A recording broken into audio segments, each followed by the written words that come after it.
best sites in Vinewood, like where famous people shit. Get your tickets now. Vinewood Star Tours leaving now. Last chance. See hedges in front of Star's homes.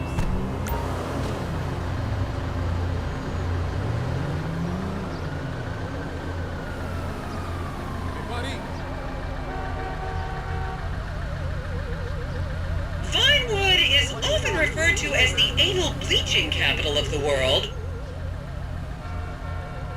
I'm almost out of space on my camera.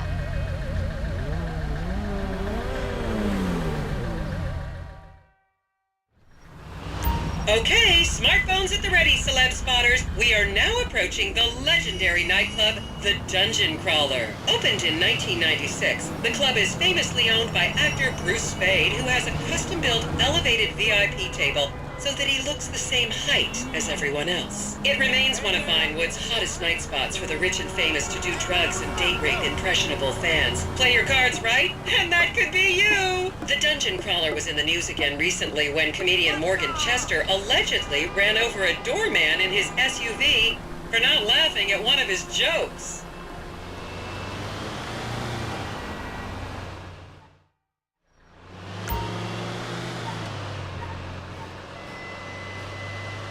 Oh, and now a treat for you closet glam rockers on board. We're coming up to the infamous Tequila La Rock Bar. Back in the day, this was a restaurant run by the mob until it got shut down over the Adam's apple in the soup controversy of 1982. It reopened as the Tequila La Bar in 1983 and soon became a mecca for hair metal bands and fans. Now, this house up ahead is one of the many private residences of action movie director Mark Fostenberg. Fostenberg still maintains he was out of town when a 15-year-old Mexican girl was found dead in his pizza oven in 2007. The case was settled out of court and all charges were dropped. The girl's family now live on the next street.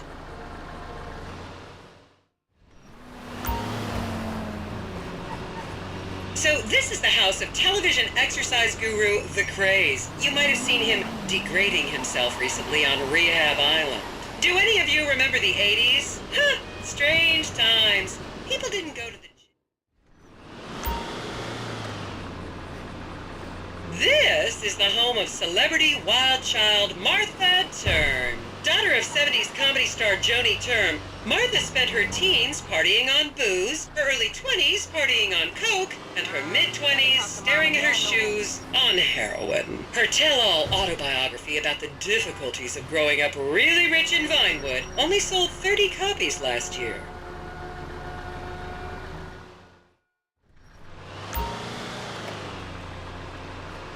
Just up ahead is another place to see and be seen in Rockford Hills, the Richmond Hotel. An iconic entertainment industry hangout, sleazy producer types have been promising to make young girl stars here for over 100 years now. Not gonna lie, I did some shameful things in that lobby bar in my youth, but I've put that period of my life behind me now.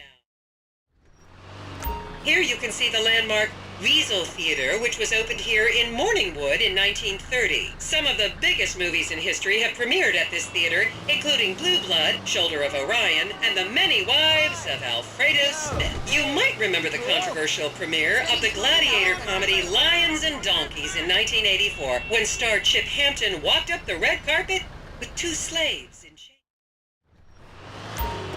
And now to our left, ladies and gentlemen, is the famous Richards Majestic Studios. The product placement for classics like Nelson and Naples and Rum Runner, and the not-so-classics like Vinewood Zombie and Shoulder of Orion 2 was shoehorned into the final edits right behind those very gates. Everyone has a favorite Solomon Richards movie. An American Divorce really helped me through a difficult time when I was bankrupting my first husband. Oh, come on, don't people in the Midwest watch movies? You must have seen Defender of the Faith.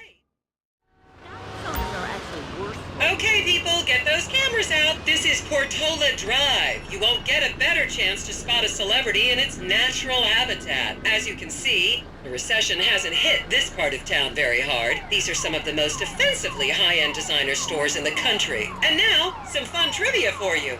There have been a number of movies shot on Portola Drive, mostly awful ones about rich idiots, including the blockbuster 2005 romantic comedy, Shoe Whore. It's credited with sending women's rights back 50 years. The store we're passing now is... This is the Epsilon Center. Anyone with red hair, please cover it for your own safety. If you really want to meet a famous celebrity, this place is packed. And here is City Hall. This is where the mayor's office is, if any of you care. You might recognize this building from the 20-minute final dogfight to save Earth in the movie Invasion Los Santos.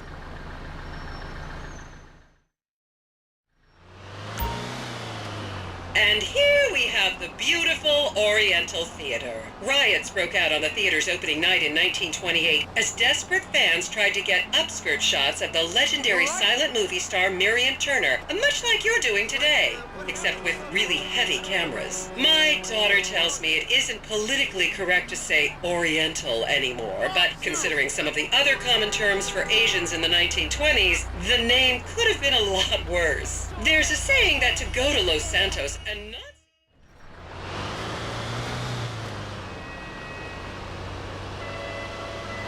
And here we are, back on the strip. As they say in Vinewood, that's a wrap, folks. I hope I managed to take your minds off the economic downturn for just a little while. I'd like to remind any Europeans that 1% is an insult, not a tip. Enjoy the rest of your vacation.